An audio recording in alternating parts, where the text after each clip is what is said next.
वेदैर्साङ्गपदपरिषदैर् गायन्ति यं सामगा ध्यानावस्थित तद्गतेन मनसा पश्यन्ति यं योगिनो यस्यान्तं न विदुसुरासुरगणा देवाय तस्मै नमः।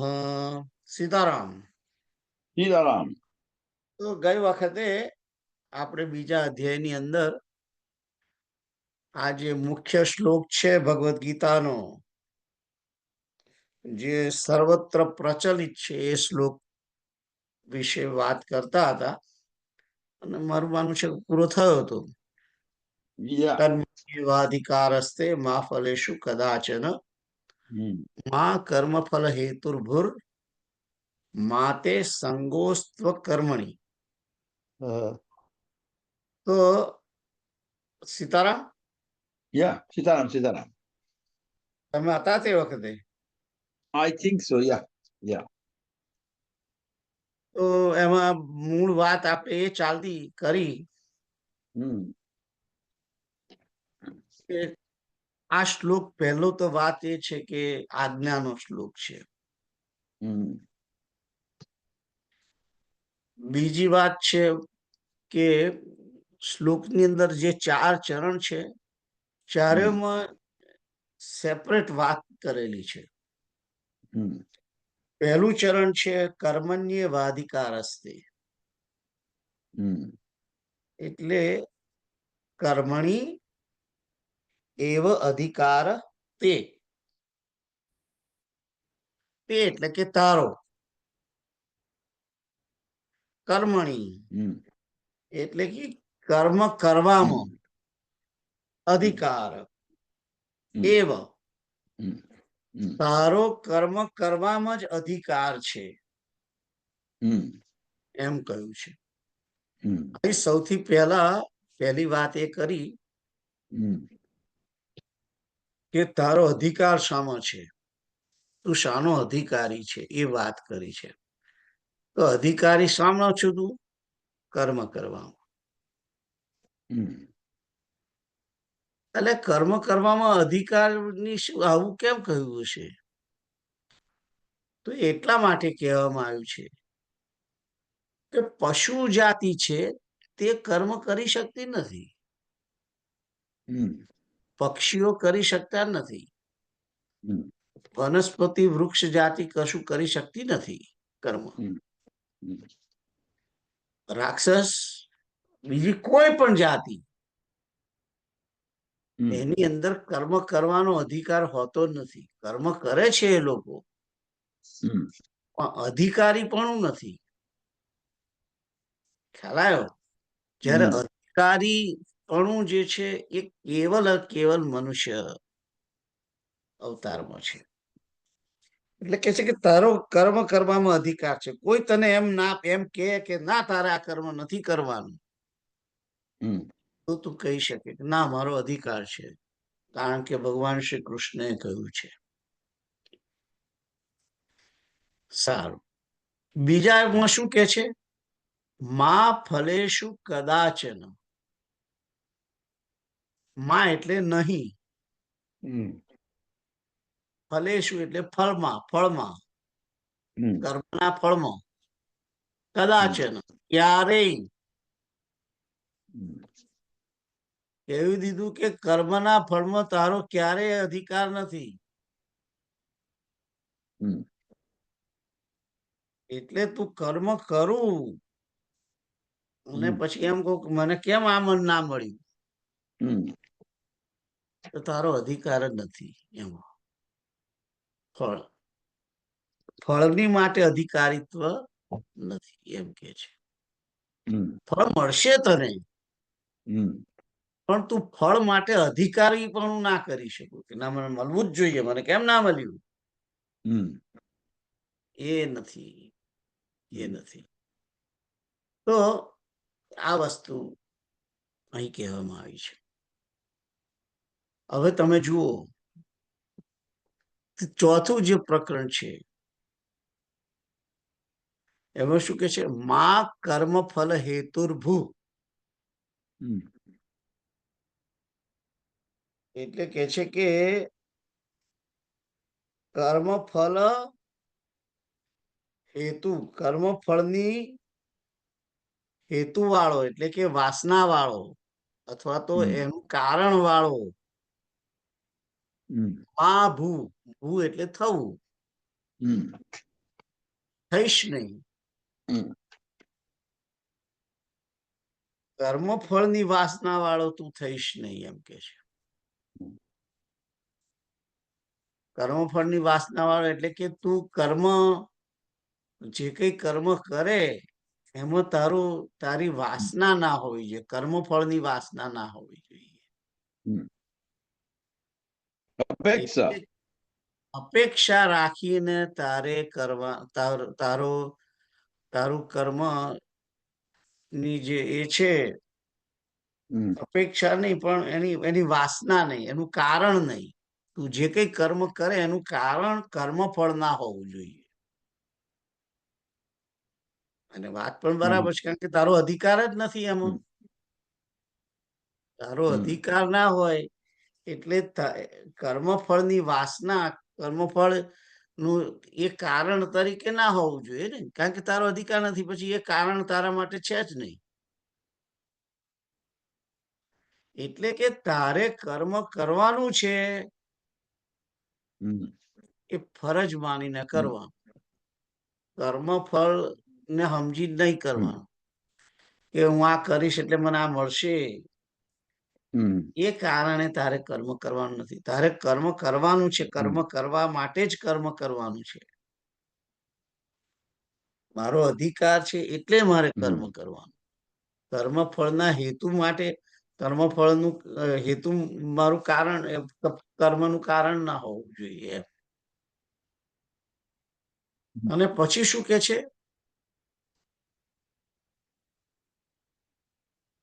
માતે સંગોસ્ત્વ કર્મણી. મા એટલે કે ના, મા અસ્તુ.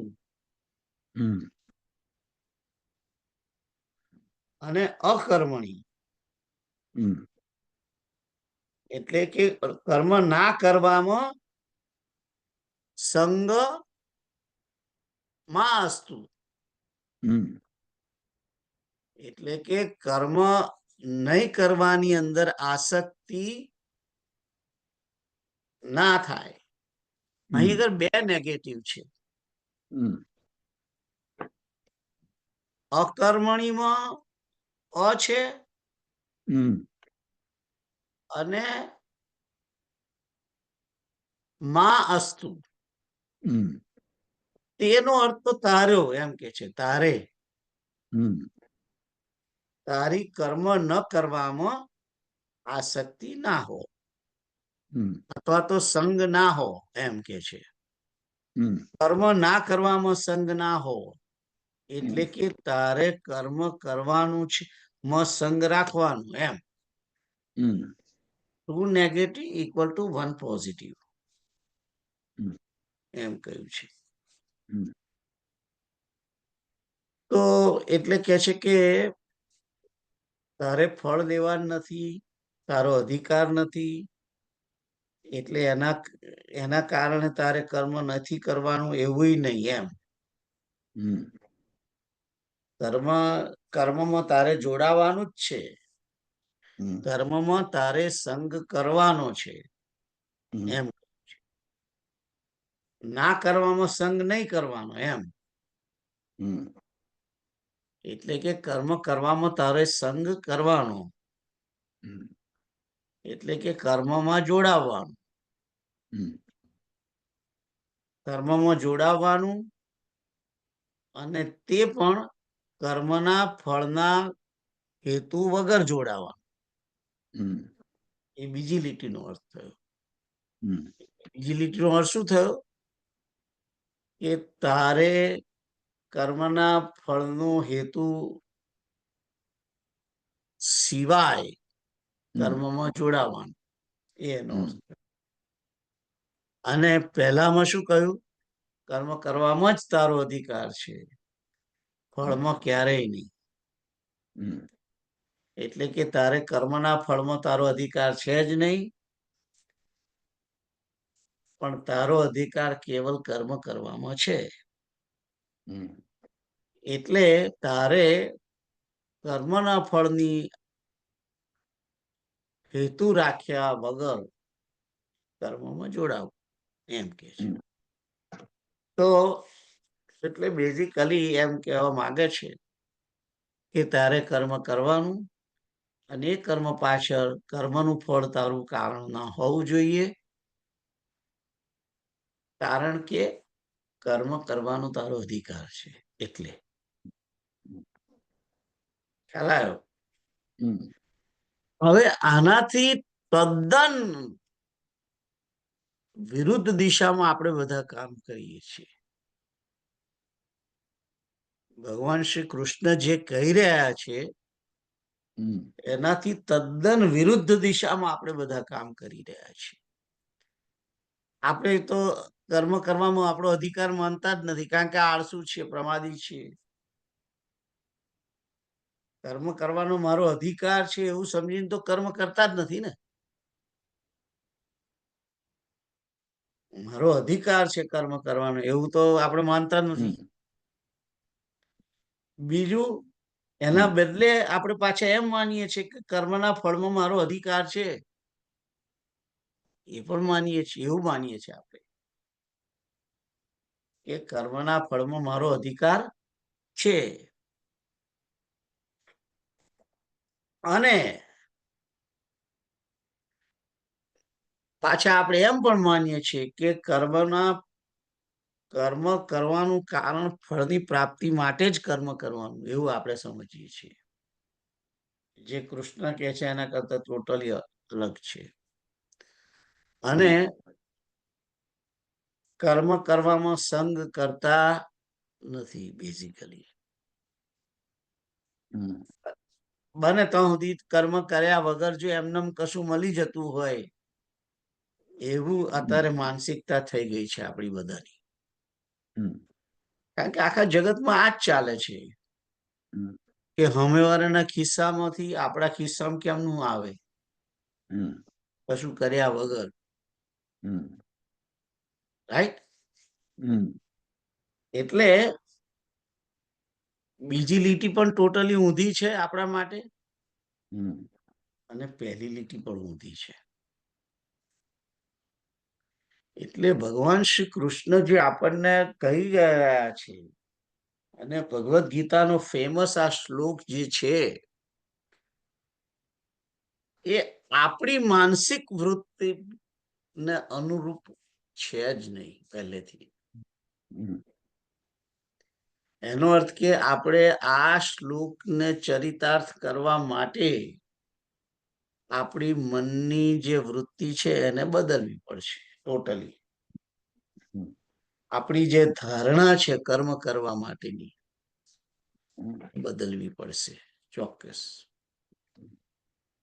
તો આ બહુ અઘરું છે, બહુ અઘરું છે. એ માનસિક, કારણ કે વર્ષોથી છે, 67 વર્ષ થયા કર્મ કર્યા. ફળની આશા વગર તો આપણે કર્મ કરતા નથી. એટલે પહેલું તો આપણે એ ટેવ પાડવી પડે કે કર્મના ફળની આશા રાખવી નહીં. અને કોઈ પણ કર્મ ફળના માટે કરવું એવું સમજવું નહીં. ફળ મળે કે ના મળે, કર્મ કરવું એમ શ્રી કૃષ્ણ કહે છે. અને આ રીતે કર્મ કરવા જોઈએ. કર્મ કરવા જોઈએ એટલે હવે આપણને ખબર પડી ગઈ કે આપણે જવાનું છે ડાબી બાજુ, જઈએ છે જમણી બાજુ. એટલે 180 ડિગ્રીનો યુટર્ન લેવાનો છે. એ વસ્તુ નક્કી છે. તો આ એક મોટા મોટી દિશા નિર્દેશ ભગવાન યોગેશ્વર શ્રી કૃષ્ણ, જેને જગત ગુરુ કહેવામાં આવ્યા છે, એ આ કારણે કહેવામાં આવ્યા છે કે ડિરેક્શન બતાવે છે કે તારે આ બાજુ નથી જવાનું, આ બાજુ જવાનું છે. ખ્યાલ આવ્યો? કૃષ્ણમ વંદે જગદગુરુ જે કહેવામાં આવ્યું છે એ આ. અને અને તમે જુઓ કે વેદવ્યાસે અને આપણા ઋષિ મુનિઓ જે જૂના પ્રાચીન ઉપનિષદો અને વેદો એની અંદર જે વાત કરવામાં આવી છે એ કેવી છે, જે ટોટલી મનુષ્યની માનસિકતાથી વિરુદ્ધ, પણ વિરુદ્ધ હોવા છતાં પણ કલ્યાણકારી એવી વાત કરવામાં આવી છે. સારું, તો આ શ્લોક તો હવે ખબર પડી બધાને કે આપણે કર્મ કરવાનું છે, ફળની આશા રાખવાની નથી, અને કોઈ પણ કર્મ કરીએ એમાં હેતુ ફળનો છે એવું ના હોવું જોઈએ. આપણે ફળ મેળવવું છે અથવા ફળ માટે કરવાનું છે કર્મ એવું નહીં. કર્મ કરવાની આપણી ફરજ છે એ રીતે કર્મ કરવાનું, અને ફળની અંદર કોઈ આસક્તિ રાખવાની નહીં. કોઈ પણ કર્મની શરૂઆત અથવા તો એનું બીજ એ ફળ ના હોવું જોઈએ. એ વસ્તુ અહીં કહેવામાં આવી છે. આગળ જોઈએ, આગળના શ્લોકમાં શું કે છે. એક મિનિટ આપણે જે અનુશીલન ની વાત કરતા હતા એને અહીંયા આગળ કશું લાગે વર્ગે? ચોક્કસ લાગે વળગે. સારું એવું લાગે વર્ગે, રાઈટ? સારું એવું લાગે. એ જે અનુશીલન છે કે જેની અંદર પરમાત્મા માટે જ જીવન જીવવાનું છે, પોતાના માટે નથી. કૃષ્ણાનુશીલન જે છે એની અંદર પરમાત્માને માટે જીવન. એટલે જે કઈ કર્મ કરીએ છીએ એ પરમાત્માને માટે કરવાના, મારા પોતાના માટે કોઈ કર્મ કરવાનું નહીં. એ કૃષ્ણાનુશીલન જે કરે છે એ પોતે કામ કરવા પણ જાય છે માર્કેટમાં, પણ એ કર્મ કરીને જે કઈ પૈસા કે જે કઈ ચેક આવતો હોય એની નોકરીનો, એ પોતાના ખિસ્સામાં નહીં, એ કૃષ્ણને સોંપી દે છે. ત્યારે એનું ધ્યાન કોણ રાખે છે? કૃષ્ણ જ રાખે છે. એટલે એની જરૂરિયાતો જે છે, એના કપડા ને ખાવાનું અને રહેવાનું, રોટી કપડા ઓર મકાન, એ બધું કૃષ્ણ અથવા તો મંદિર કરે. અને એનો ઉદ્દેશ જે કર્મ કરવા જાય છે, કર્મ ભગવાનને અર્પણ કરી દે, ફળ પણ અર્પણ કરી દે, અને બાકીનો જે બચેલો સમય છે એની અંદર પણ જે કઈ કર્મ કરે છે એ પોતાના માટે નહીં, પાછું એ પણ કૃષ્ણ માટે. કે મંદિરની સેવા, કે મંદિરની ચોપડીઓ વેચવા જવું, કે સભ્યના પ્લેટફોર્મ પર જઈને સંકીર્તન કરવું, જેથી એટલે કૃષ્ણનો પ્રચાર કરવો. આ બધું કૃષ્ણાનુશીલન છે. અને પોતે ભક્તિ કરવી. એની અંદર ટોટલી આ 47 નંબરના શ્લોકનું જ અનુસરણ છે. ખ્યાલ આવ્યો? 48મો શ્લોક.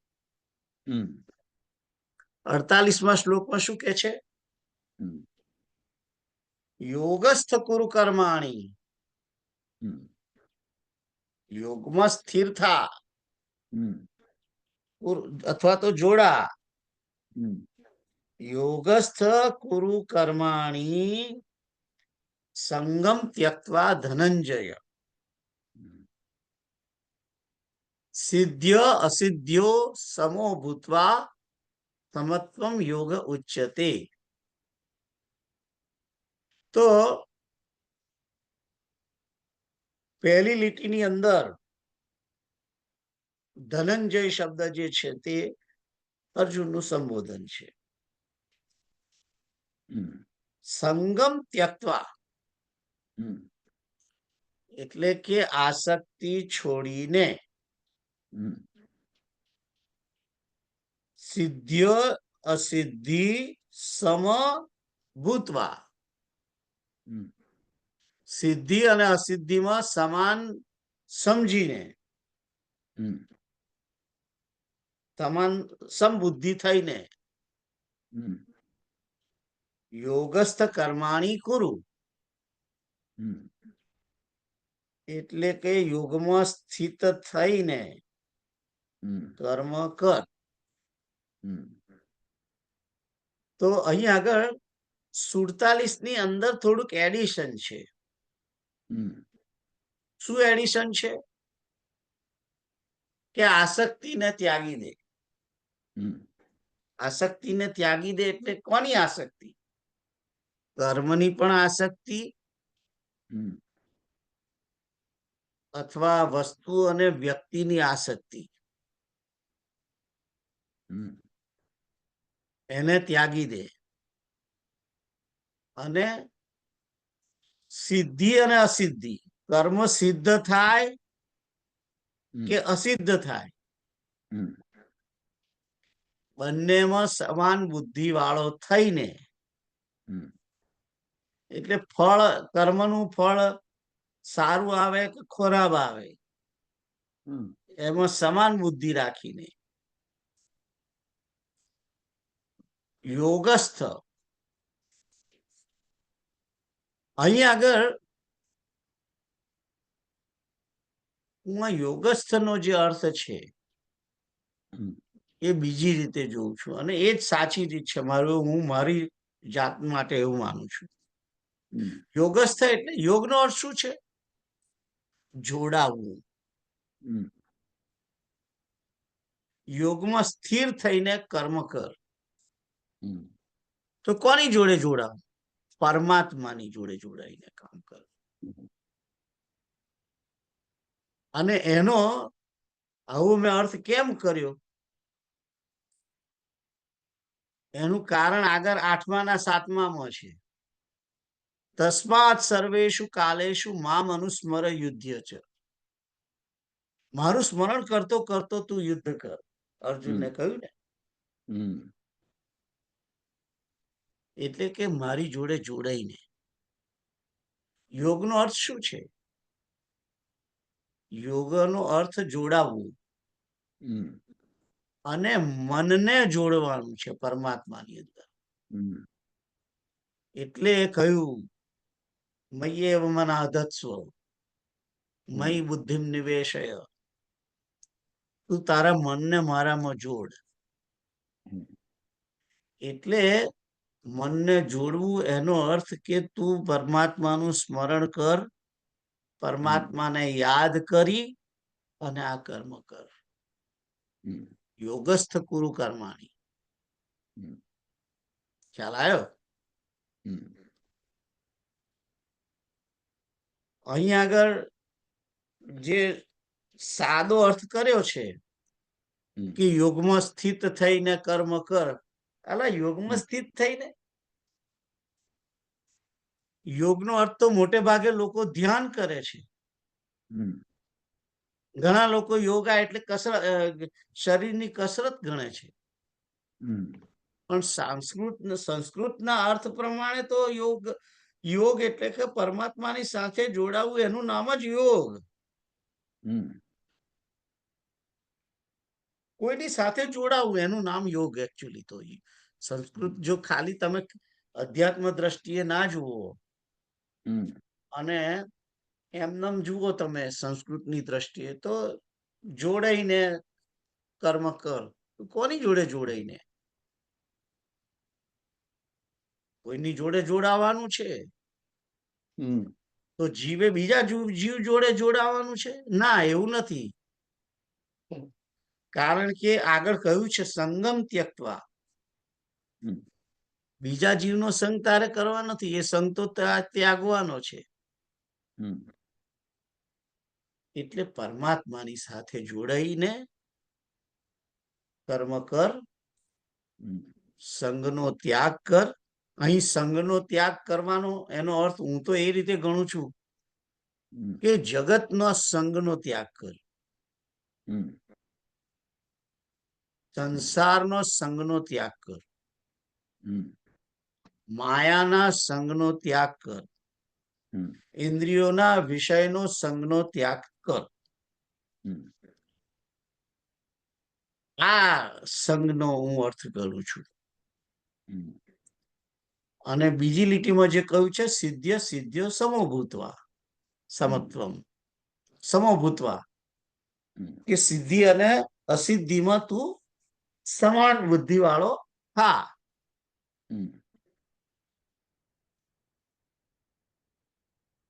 અને આને કે છે કે સમત્વમ યોગ ઉચ્યતે,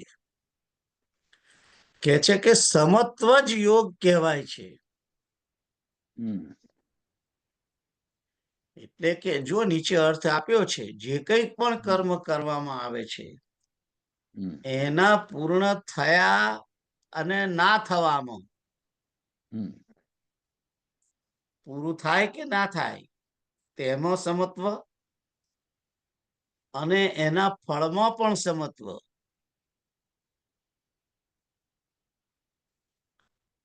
અહીં સિદ્ધ્ય અસિદ્ધ્યનો અર્થ કર્મ પૂરું થવું એનો એવો અર્થ કર્યો છે, અને એ સાચો અર્થ પણ છે. કારણ કે સંસ્કૃતની અંદર ચાવલ સિદ્ધ થયા એનો અર્થ શું છે? પાક્યા, કે ચોખા પાકી ગયા, પૂરા થઈ ગયા, હવે એને ઉતાર લો તપેલી નીચે. એટલે કર્મ પૂરું થયું, રાંધવાનું કર્મ પૂરું થયું. એટલે સિદ્ધિ અને અસિદ્ધિનો અર્થ કર્મનું પૂરું કરવું, થવું અથવા ના થવું, બંનેમાં ક્ષમતા રાખી અને કર્મ કરવાનું છે. એટલે કે દક્ષએ યજ્ઞ કર્યો અને પૂરો થયો અને પૂરો ના પણ થયો, એ બંનેમાં સમાન દ્રષ્ટિ રાખીને યજ્ઞ કરવાનું. એમ ખ્યાલ આવ્યો? કારણ કે દક્ષનો યજ્ઞ તો પૂરો નતો થયો ને. અધૂરા યજ્ઞમાં જે શું કહેવાય એનું નામ આપણે ભગવાન શંકરે જે રુદ્ર મોકલ્યો, વીરભદ્ર, અને એને યજ્ઞનો વિધ્વંસ કર્યો, તો એ યજ્ઞ પૂરો નતો થયો. પણ પછી પૂરો થયો છેવટે ભગવાન શંકરની કૃપાને કારણે. દક્ષને પણ એનો જે કર્તા હતો એ પણ જીવિત થયો અને એનો યજ્ઞ પૂરો પણ થયો. અને પછી જ્યારે પછી આહુતિ નાખે છે ત્યારે ભગવાન નારાયણ પોતે, યજ્ઞ નારાયણ પોતે પ્રગટ પણ થયા છે ત્યાં આગળ. તો એ વસ્તુ જુદી, એ બધી વાત જુદી છે. આપણે મૂળ શું છે કહેવા માંગે છે કે કર્મ પૂરું થશે કે નહીં થાય, કર્મ પૂરું થાય કે ના થાય, બંનેમાં સમાન બુદ્ધિ રાખી અને કર્મ કરવાનું છે. કર્મનું ફળ મળે કે ના મળે એમાં સમાન બુદ્ધિ રાખીને કર્મ કરવાનું.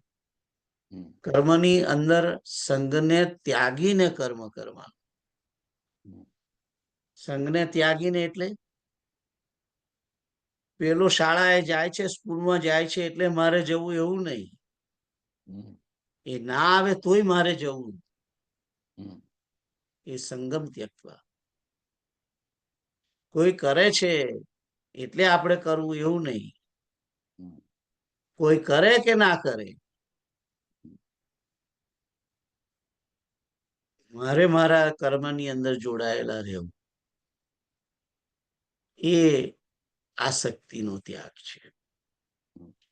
બાપુ કથા જે શરૂઆતની કથામાં બાપુએ ઘણી વાર કહ્યું ને કે હું કોઈ સાંભળનાર નતું ત્યારે પણ એકલો એકલો ઝાડવાને કથા સંભળાવતો હતો.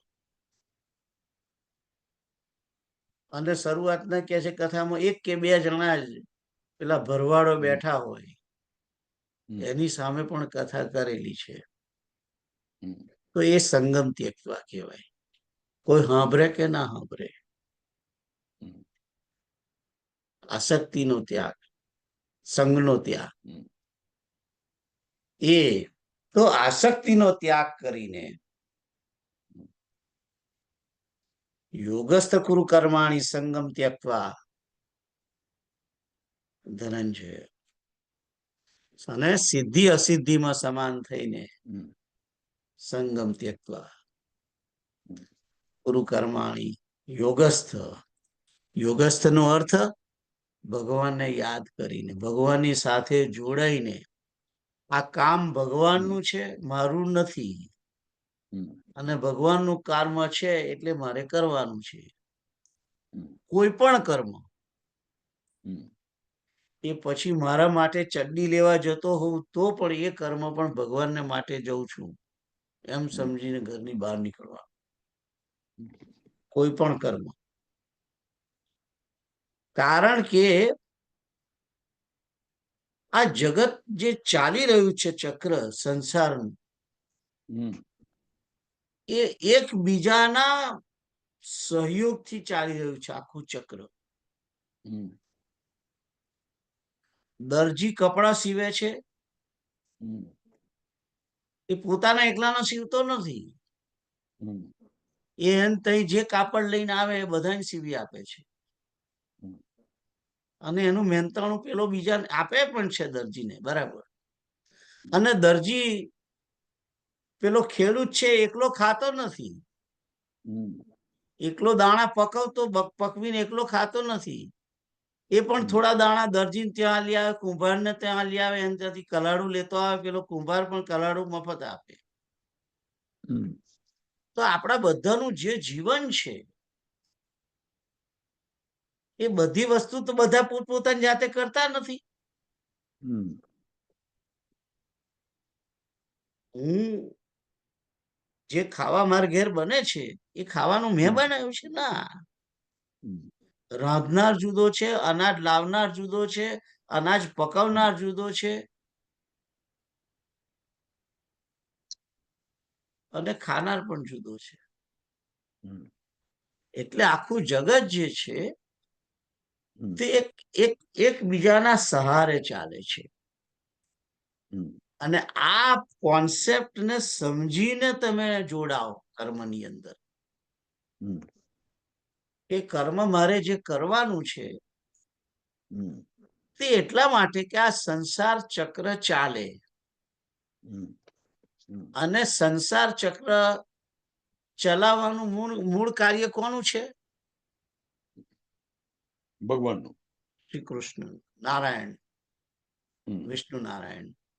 બ્રહ્માનું કાર્ય તો સંસારને ઉત્પન્ન કરવાનું, સંસારનું ચક્રને ચલાવવાનું કાર્ય નારાયણનું, અને મહાદેવનું લય કરવાનું.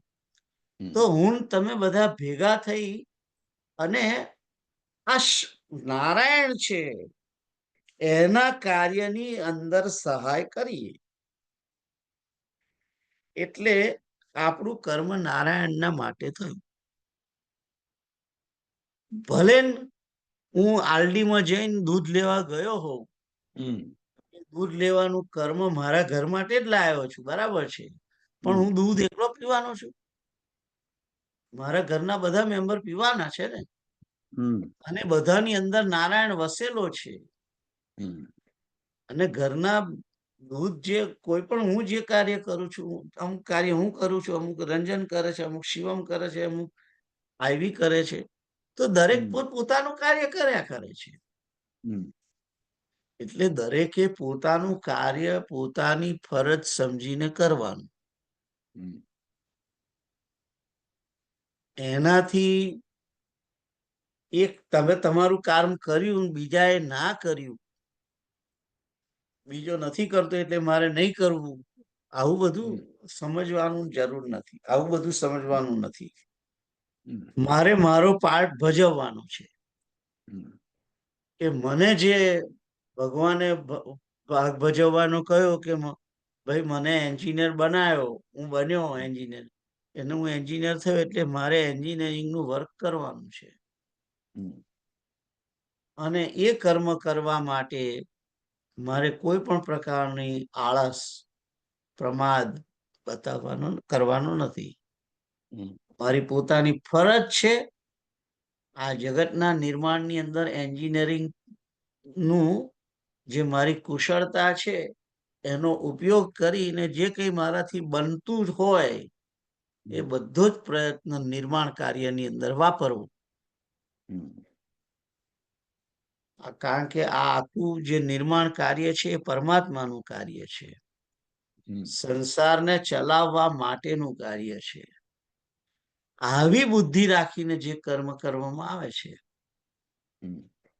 એ પણ અનુશીલન પોતાના ઘરમાં રહીને પણ થઈ શકે. પોતાના ઘરમાં રહીને થઈ શકે. જ્યારે માણસ પોતે કર્મ કરે છે અને એના પાછળ કોઈ આસક્તિ કે ફળની આશા નથી.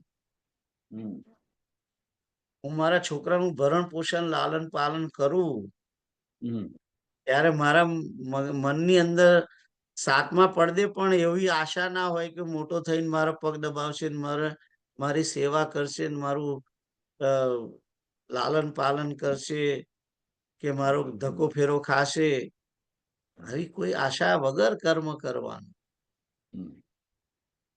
અને કોઈ સ્પૃહા નહીં પછી એની પાછળ, આસક્તિ પણ નહીં, અપેક્ષા પણ નહીં, આકાંક્ષા નહીં, કશું જ નહીં. એ રીતે કર્મ કરવું, આ મૂળ વાત છે. 48મો જે શ્લોક છે એની અંદર કહ્યું કે આસક્તિનો ત્યાગ કરીને સંગમ ત્યક્વા, સંસાર કરે કે ના કરે મારા માટે, મારે સંસાર માટે, મારે પરમાત્મા માટે કરવાનું છે. નારાયણનું કામ છે અને એટલે મારે જ કરવાનું છે એમ સમજીને કર્મ કરવાનું. અને એ નારાયણનું છે એમ સમજીને જયારે કરે છે વ્યક્તિ, ત્યારે નારાયણની જોડે જોડાયેલો હોય છે. એને એની યાદ છે કે આ મારું યોગદાન સંસારના ચક્ર ચલાવવાની અંદર વિષ્ણુ નારાયણને માટે કર્મ કરી રહ્યો છું, એ મારું યોગદાન છે. આવું જયારે વિચારીને કરે છે ત્યારે એનું સ્મરણ પણ થઈ જાય છે અને નારાયણની સાથે જોડાઈ પણ જાય છે. યોગદાન શબ્દ બહુ ઉચિત છે એમ. યોગદાન. તો આ દ્રષ્ટિથી કર્મ કરવાનું, આ દ્રષ્ટિથી કર્મ કરવાનું. તો યોગસ્થ કુરુ કર્માણી સંગમ ત્યક્વા ધનંજય.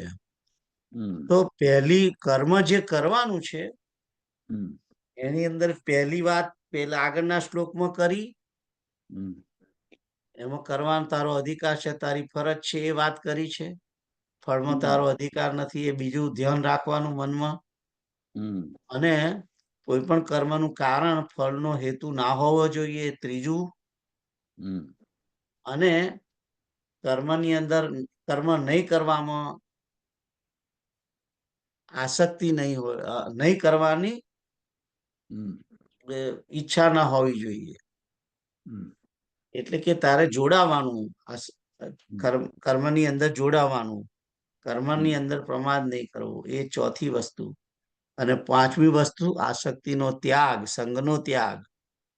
છઠ્ઠી વસ્તુ સિદ્ધિ અસિદ્ધિમાં સમાનતા રાખીને. અને સાતમી વસ્તુ યોગમાં જોડાઈને, પરમાત્માની સાથે જોડાઈને. આ રીતે કર્મ કરવાનું. અને આ રીતે જે કર્મ કરે છે તેને કહેવાય છે સમત્વમ યોગ ઉચ્યતે. એ સમત્વ યોગ જે છે, સમત્વ યોગ, અને આને જ સમબુદ્ધિ યોગ કે છે. આને જ બુદ્ધિ યોગ પણ કહેવામાં આવે છે અને આને જ કર્મયોગ પણ કહેવામાં આવે છે. ખ્યાલ આવ્યો? તો આ 3-4 નામ, આ 3-4 નામ કહેવામાં આવ્યા છે જે આખી પ્રોસેસને, એના માટે આ બંને શ્લોકો 47 અને 48, એ બંને શ્લોકો મુખ્ય છે. પહેલાની અંદર બંનેમાં, જો કે 47 અને 48 બંનેની અંદર કર્મને કેવી રીતે કરવું જોઈએ, પહેલામાં ભૂમિકા બતાવી છે 47મા શ્લોકમાં, કે તારી માનસિક સ્થિતિ કરતી વખતે, કર્મ કરતા પહેલા કેવી હોવી જોઈએ તે બતાવી છે. અને બીજામાં કર્મ કરતી વખતે અને કર્મ કર્યા પછી પણ કેવી તારી સ્થિતિ હોવી જોઈએ એ બીજા શ્લોકમાં બતાવી છે. પહેલો જે શ્લોક છે એ કર્મ કર્યા પહેલા તારી મનની સ્થિતિ કેવી રાખવાની, એની વાત 47માં કરી. કર્મણ્યવાધિકારસ્તે મા ફલેષુ કદાચન મા કર્મફલ હેતુર્ભુર માતે સંગોસ્ત્વ કર્મણી. એ શ્લોક કર્મ કરતા પહેલા તારી માનસિકતા કેવી હોવી જોઈએ એ ત્યાં બતાવ્યું છે. અને કર્મ કરતી વખતે તારી માનસિકતા કેવી હોવી જોઈએ અને કર્મ પૂરું થતી વખતે કેવી માનસિકતા હોવી જોઈએ એ આ 48મા શ્લોકમાં કહ્યું. તો આ બંને શ્લોક હવે તમે બરાબર એને સમજ્યા હશો. કોઈ ક્વેશ્ચન હોય તો કહો તમે પહેલા, પછી આપણે આગળ. આપણે જે ઈશ્વર અંશ જીવ અવિનાશી કહે છે, તો આપણે સંસારનો અંશ, જગતનો અંશ છીએ, રાઈટ? જગતનો અંશ નથી. આપણે ભૌતિક રીતે ના, નહીં. ઈશ્વરનો અંશ છે આપણે. ના, દેટ ઇઝ અધ્યાત્મ. ભૌતિક રીતે, ભૌતિક પાસામાં આપણે જગતના અંશ છીએ. We are part and parcel of જગત, રાઈટ? અંશ પહેલું તમે ઉભા રહો. આવું આ તમે જયારે કહો છો વી એટલે કોણ? જીવ. આપણે જીવ. તો જીવ તો સંસારનો પાર્ટ નથી. હે? જીવ સંસારનો પાર્ટ ક્યાં છે? જીવ નહીં, પણ જીવનું શરીર સંસારનો પાર્ટ છે. હા, એમ કહો. હવે તમે એમ કહો કે આ જીવ જેની અંદર પ્રવેશેલો છે એ દેહ સંસારનો પાર્ટ છે. આપણે સંસારના પાર્ટ નથી. આપણે નથી, પણ આપણો દેહ જે છે, આપણે જે દેહ ધારણ કર્યો છે એ સંસારનો પાર્ટ ખરો. એટલે શરીર મશીન છે અને પાવર છે એ ભગવાનનો છે. પાવર ભગવાનનો છે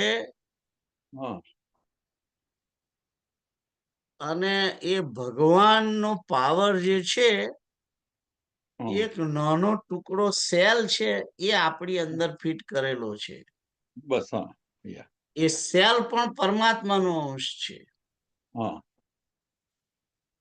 અને આ દેહ છે એ જગતનો અંશ છે, કારણ કે દેહ માયાનો વડે બનેલું છે, એટલે માયાનો ભાગ છે.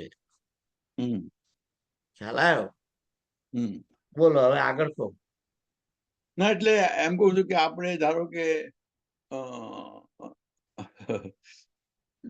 વિચાર કરીએ તો ભૌતિકતા અને અધ્યાત્મ એનું કોમ્બિનેશન છે નિશ્ચિત રૂપે. શું કોમ્બિનેશન છે? આપણે ધારો કે આપણે એન્જિનિયર થયા, કોઈ એકાઉન્ટન્ટ થયું હોય, એ એમની સ્પેશિયાલિટી પ્રમાણે ફરજ પૂરી કરે, પણ ભગવાનને યાદ કરીને કરે, બસ. કારણ કે આ તો જોઈન્ટ પ્રોજેક્ટ કહેવાય, રાઈટ? જોઈન્ટ પ્રોજેક્ટ કહેવાય છે, બરાબર છે, પણ જોઈન્ટ પ્રોજેક્ટ છે એવું સમજીને આપણે કરતા નથી. ના, કરતા નથી. આ તો આઈડિયાલિઝમ ની વાત કરું છું. આઈડિયોલોજી ની તો વાત એ બરાબર છે કે જોઈન્ટ પ્રોજેક્ટ છે, અને જોઈન્ટ પ્રોજેક્ટ આઈડિયોલોજી પ્રમાણે આપણો પણ હિસ્સો સમાન હોવો જોઈએ. આપણો જે હિસ્સો સમાન હોવો જોઈએ, એટલે દરેકે પોતપોતાનો પૂરેપૂરો સહયોગ આપવાનો છે. પોતાની જે ફરજ છે પૂરેપૂરી નિષ્ઠાપૂર્વક બજાવવાની છે. 7 કલાકનો પગાર, 7 કલાકનો પગાર અને 7 કલાકનું કામ થવું જોઈએ. That's right. એમાં કામ ચોરી ના હોવી જોઈએ. એ વસ્તુ હવે હું તમને કહું કે આપણી તો ગાડી છૂટી ગઈ છે ને. મારી તો ગાડી છૂટી ગઈ, જોબ છૂટી, જોબ તો હવે કરવાના નથી. એટલે હવે આ જે અત્યારે ટાઈમ છે, એ સંજોગોમાં આપણું યોગદાન શું હોવું જોઈએ? પરમાત્માને ચલાવ, પરમાત્માના સંસારની અંદર આપણે એની કૃપા સમજીને એનું કીર્તન કરવાનું, બસ. એટલે આપણું યોગદાન એ હોવું જોઈએ કે સ્વમાં વશ પરથી ખસ, આટલું બસ. અને સ્વમાં વશ એટલે સંસારમાંથી પોતાનું કલ્યાણ કર. એટલે બીજાના એમાં પંચાયતમાં પડીશ નહીં. તું બીજાને સલાહ આપ. તું જે સમજ્યો છું, આખી જિંદગી મેં જે કઈ કર્મ કર્યા, એનાથી મને જે કઈ પ્રાપ્ત થયું, જ્ઞાન કે અનુભવ કે છે, તે એને હું શેર કરી શકું સંસાર જોડે કે ભાઈ તમે આવું કરો તો સારું, તમે આમ કરો તો સારું. કોઈ પણ બીજું કાર્ય જે તમે કરી શકો એવા હોય, કોઈને મદદરૂપ થઈ શકીએ એવું કર્મ કરાય તો હજુ સંસારને માટે કોઈનો ધક્કો ફેરો કહીએ, કોઈનું કામ કરીએ, આ બધું જે છે એ હજુ આપણે કરી શકીએ છીએ. હજુ એ બાપુ એક વખત વાનપ્રસ્થનું કહ્યું હતું કે અમારું ભજન કીર્તન તમારા ભલા માટે થાય, અને અમને જરૂર પડે તો તમારું ટિફિન કદાચ અમારી પાસે આવે. વાનપ્રસ્થનો બાપુએ આવો અર્થ કર્યો હતો કે તમે ભજન કીર્તન કરો અને સંસ્કાર સિંચો, અને જરૂર પડે તો અમારે ટિફિન મોકલજો. એવું કશું બાબુએ કહ્યું હતું. યાર, ટિફિન મોકલજો એવું તો એમણે નહીં કહ્યું હોય. ના, તો મદદ કરજો, અમારો ખ્યાલ રાખજો. ના, ખ્યાલ રાખજો એવું ના કે. ના, ખરેખર એવું કહ્યું હતું. એનો કોન્ટેક્ટ રેફરન્સ જુદો હશે, શબ્દ એવો હશે, પણ કોન્ટેક્ટ રેફરન્સ જુદો હશે, એમ કહું છું. કોન્ટેક્ટ રેફરન્સ એનો જુદો હોય. કોઈ ઘણી વખત માણસ બોલે છે હા એ વખતે શબ્દ તો વાપરતો હોય છે, પણ શબ્દ વાપરવાની અંદર શબ્દ બીજો જે વાપરે છે એ હા સ્થૂળ અર્થ નથી હોતો, એનો હા ગૂઢ અર્થ પણ હોય છે, ઘણી વખત બીજો કોઈ હોય છે. હમ એટલે આખું વાક્ય તમે જયારે સમજ્યા હોય, સાંભળ્યું હોય બરાબર, હમ કોન્ટેક્ટ રેફરન્સ આગળ પહેલા શું કહ્યું તું, પછી શું કહ્યું છે, એ બધું હમ ભેગું કરીને તમે સમજો ગ્લોબલી, હમ હમ તો જુદો થાય. પણ વાત તમારી સાચી છે કે ભાઈ હમ તમે જે એમણે કહ્યું કે તમે બધાનું ભજન કરો, એમાં શું કહ્યું તમે ફરી કહો? આપણે ભજન કરીએ હમ અને એ આપણું ભજન અને આપણું જીવન જોવે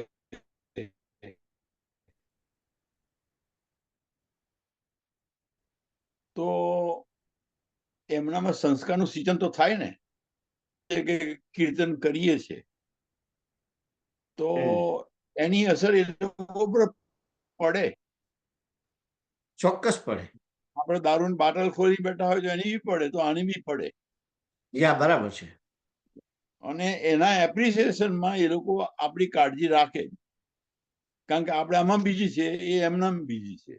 પણ હું એ જ કહું છું તમને, હા એ જ કહેવા મથી રહ્યો છું કે એપ્રિસિએશન કે કાળજી રાખે એવી આશા, એ તો કર્મ આ 47મો શ્લોક ના પાડે છે ને. હા ના, એ ખરું, એ ખરું. એટલે એમણે જે કહ્યું છે એ તમે બરાબર સાંભળ્યું, યાદ નહીં રાખી શક્યા હોય, હા અને બીજો અર્થ કઈક કરી દીધો હશે તમે, પણ એવું નથી, એવું નહીં બન્યું ને, એવું નહીં બોલ્યા હોય, એમ હું તમને કહું છું ત્યારનો. ખ્યાલ આવ્યો? ના, હું કદાચ યોગ શબ્દ વાપરવાનું ભૂલી જાઉં છું આ બાબતમાં. જે આપણે હોય. યા યા હવે શું છે કે કોઈ પણ વ્યક્તિ કશુંક બોલે છે ને, હા હું કઈ જે બોલું છું, હમ અને હું જે બોલીને જે સમજાવવા પ્રયત્ન કરું છું, હમ મને ખબર નથી હોતી કે કીટ અંકલ એનો અર્થ શું સમજ્યા. હમ કિરીટ અંકલ એમના જે ધારણા શક્તિ હોય બુદ્ધિની, હમ એ પ્રમાણે એનો અર્થ કરે, હમ અને રંજન બાજુ બેઠી હોય એ જુદો અર્થ કરે, હમ અને આ બાજુ જો કીટ મેળવવા વાળા બેઠા હોય તો એ જુદો અર્થ કરે, અજીતભાઈ જુદો અર્થ કરે, હમ કે યોગેશભાઈ શું બોલ્યા એનો અર્થ જુદો જુદો હમ થાય.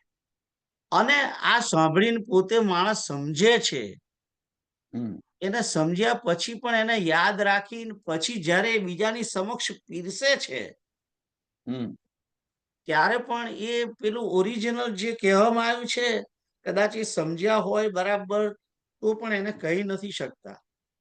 હમ ખ્યાલ આવ્યો? હમ એટલા માટે કોઈ પણ શાસ્ત્ર જે છે ગુરુમુખી કેમ હોવું જોઈએ, એ એટલા માટે કહેવાય હમ કે તમે હમ તમારા ગુરુની પાસેથી સાંભળો. ગુરુની પાસેથી ના સાંભળવા માટે મળે તો હમ તમે શાસ્ત્ર ઇટસેલ્ફ તમે હમ એને પોતે જુઓ, એને વાંચો, એને સમજવા પ્રયત્ન કરો.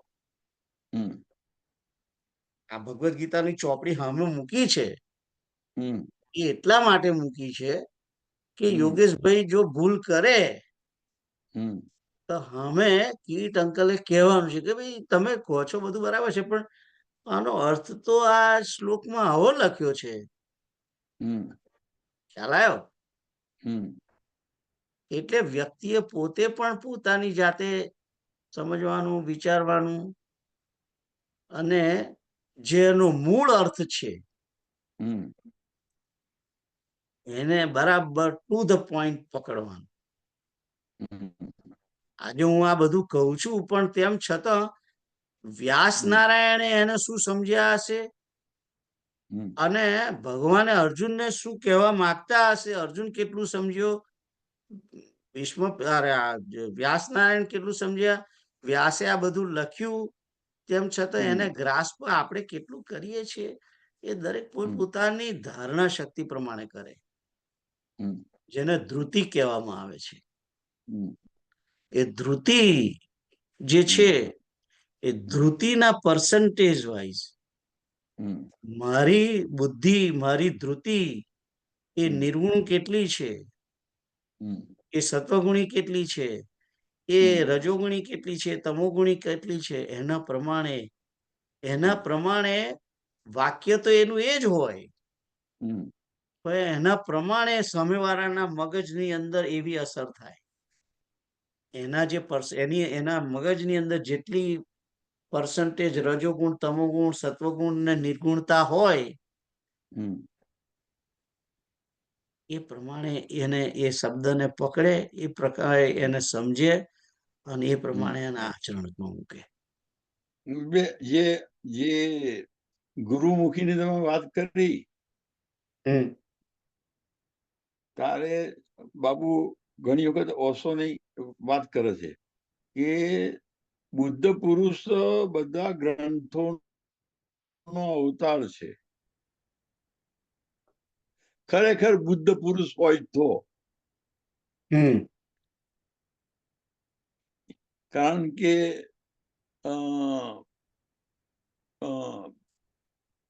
શું કહેવાય, ગુરુમુખીપણું અને ગ્રંથની કૃપા સફળ કરવા માટે ગુરુ જોઈએ, રાઈટ? જથાજોગ ગ્રંથનું શું કહેવાય, ગુરુ જોઈએ અને શિષ્યની પાત્રતા પણ જોઈએ. પાત્રતા તો જોઈએ, એ તો તમારા પર કૃપા થાય ત્યારે તમે પાત્ર બની શકો.